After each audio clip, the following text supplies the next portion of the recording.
Hi! Today on Araw-Araw Filipino, we will learn to talk about traveling. This is another lesson on talking about your interests in the Filipino language. Let us begin our lesson with words or mga salita. The word for travel or journey is paglalakbay. The root word being lakbay. To travel is maglakbay.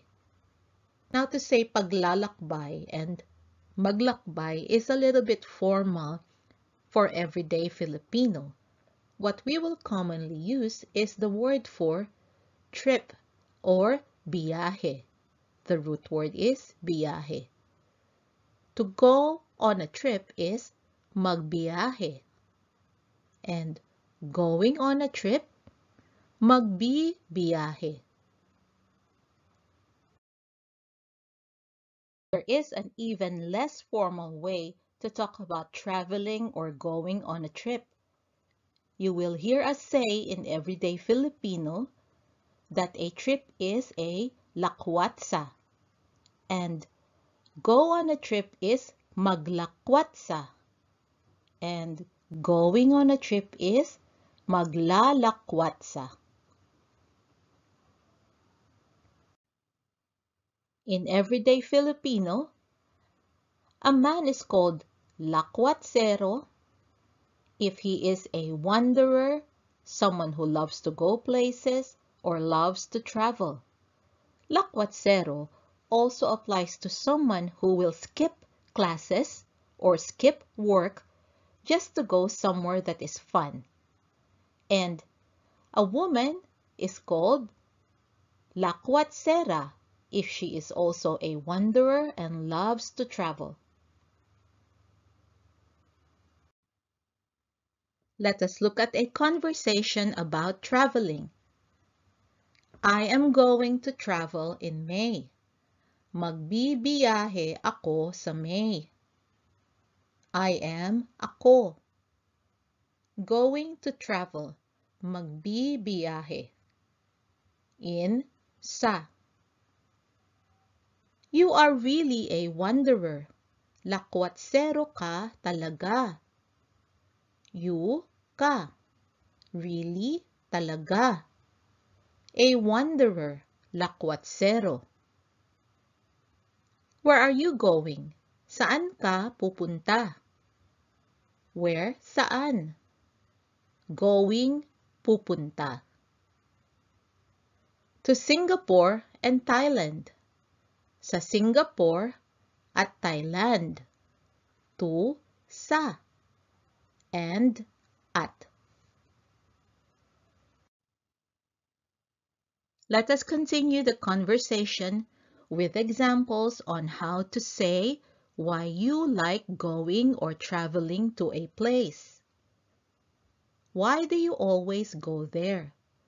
Bakit lagi kang nagpupunta doon? Why, bakit? You is ka. Always, lagi. Go, nagpupunta. There, doon. Ka has an NG after it to connect it to nagpupunta. This just helps us to roll the words better. Instead of lagi ka nagpupunta, it is easier for us to say lagi kang nagpupunta. I like the beaches there. Gusto ko ang mga beach doon. I, ko. Like, gusto. The, ang. Beaches, mga beach. There, doon. The food is good. Masarap ang pagkain. Food, pagkain. Good, masarap. To say yummy or delicious in Filipino, we say masarap. So, the equivalent of the food is good is actually the food is delicious. That's why we say masarap ang pagkain. The people are nice. Mabait ang mga tao. People, mga tao. Nice, mabait. This next conversation shows examples on how to say why you love to travel. It is good to travel. Mabuti ang magbiyahe. Good, mabuti. To travel, magbiyahe. You are able to see different sights. Nakakakita ka ng iba't ibang tanawin. You, ka. Able to see, nakakakita. Different, iba't ibang, sights, tanawin. You are able to experience different cultures. Nakakaranas ka ng ibang mga kultura. Able to experience, nakakaranas. Different, ibang. So you see, to say different, we can say iba't ibang or simply ibang. Cultures, mga kultura. And you are able to get a break. At nakakapahinga ka. And at. Able to get a break. Nakakapahinga. Did you notice that when we say able to do something, the word we use is nakaka plus a root word. So, able to see. Nakaka plus the root word for see, kita. Able to experience. Nakaka plus the root word for experience, ranas. And able to get a break. Nakaka plus the root word for rest, because rest is to get a break, which is pahinga. Nakakapahinga. Now, this part of the conversation is about your company, people you are with when you are traveling. Are you going with anyone? May kasama ka? In Filipino, may kasama ka is not actually are you going with anyone. The way we ask this is to ask, do you have company? Do have, may. You, ka. And company, the person you're going with is your kasama. Who are you going with? Sino ang kasama mo? Who, sino? No one. Just me. Wala. Ako lang. No one. Wala. Just lang. Me, ako. Why don't you go with me? Bakit hindi ka sumama sa akin? Why? Bakit? Don't, hindi. Go with, sumama. With is also sa. Me, akin. So, go with me, sumama sa akin. This next part of the conversation are about things to do when you reach your destination.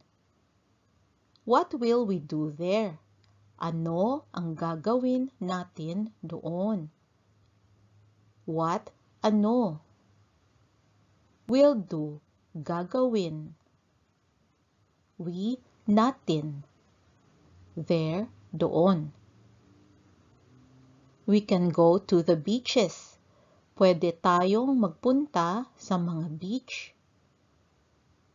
We, tayong. Can, pwede. Go, magpunta. To, sa, beaches, mga beach. We can go to the temples. Pwede tayong pumunta sa mga templo. Go, pumunta. Temples, mga templo. We can go shopping too. Pwede din tayong mag-shopping. Go shopping, mag-shopping. To, din. So, in these examples, you saw the pronoun we and the different versions in Filipino. We have a separate lesson for that, and I will put the link in the description below. You have also seen the word go translates to magpunta or pumunta. Again, we have a separate lesson on verbs or action words that will explain the difference, and I will put it in the description below.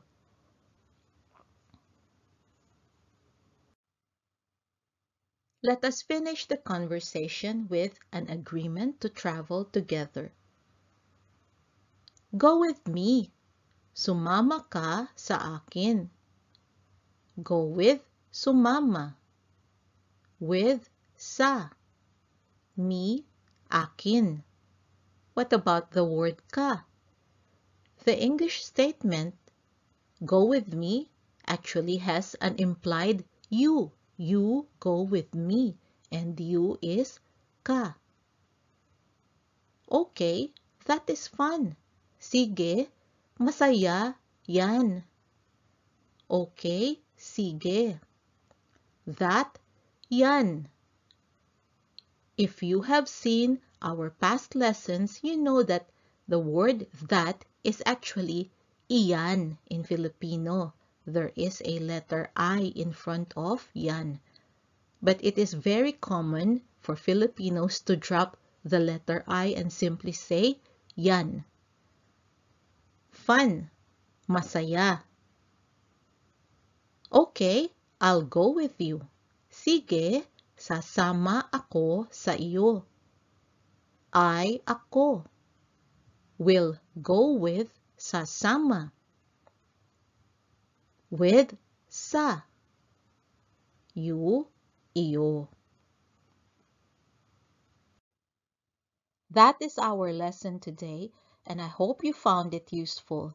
In a future lesson, we will talk more about traveling, specifically how to make travel plans, how to make bookings for flights and accommodations, and more. Meanwhile, your homework is to write about a travel plan in the Filipino language. Talk about your travel plan with a friend. Have fun! I hope you can join us again next time on Araw-Araw Filipino. Thank you. Salamat po.